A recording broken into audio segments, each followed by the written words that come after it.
জুলাই সনদের বাস্তবায়ন নিশ্চিত করতে হবে এবং বাংলাদেশের ফ্যাসিবাদ বিরোধী সকল রাজনৈতিক দলের ঐক্যমতের ভিত্তিতে আগামীর বাংলাদেশ পরিচালিত হবে।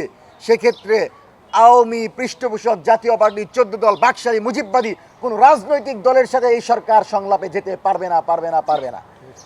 বিচার ব্যবস্থার স্বচ্ছতা নিশ্চিত করে প্রকৃত দোষীদের বিচার নিশ্চিত করতে হবে। কোনোভাবে জুলাইয়ের বিচারের ক্ষেত্রে দু একজনকে বলির পাঠা বানিয়ে বাকিদেরকে মুক্তি দেওয়ার কোনো সুযোগ থাকবে না। আমরা কর্মসূচি ঘোষণা করছি, মঞ্চ 24 অনশনরত শিক্ষার্থীদের সাথে সংহতি প্রকাশ করে আমরণ অনশনে অংশগ্রহণ করার জন্য এই সংবাদ সম্মেলনের পরে তারা এখান থেকে যাবে।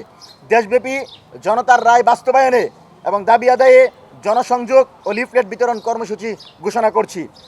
মঞ্চ 24 ইতিমধ্যেই নাগরিক কমিটি গঠনের প্রক্রিয়া শুরু করেছে, যা এই আন্দোলনকে আরও বেগবান করবে এবং বাংলাদেশের প্রতিটি অঞ্চলে নাগরিক কমিটি গঠন করে বাংলাদেশের সর্ববৃহৎ প্রেসার গ্রুপ হিসাবে মঞ্চ 24 কাজ করে যাবে বলে আপনাদেরকে অবগত করছে। সম্মানিত সাংবাদিক বন্ধুগণ, আমাদের কাছে সময় আছে 12 তারিখ, তারপর অনেকগুলো অধ্যাদেশ বাতিল হয়ে যাবে।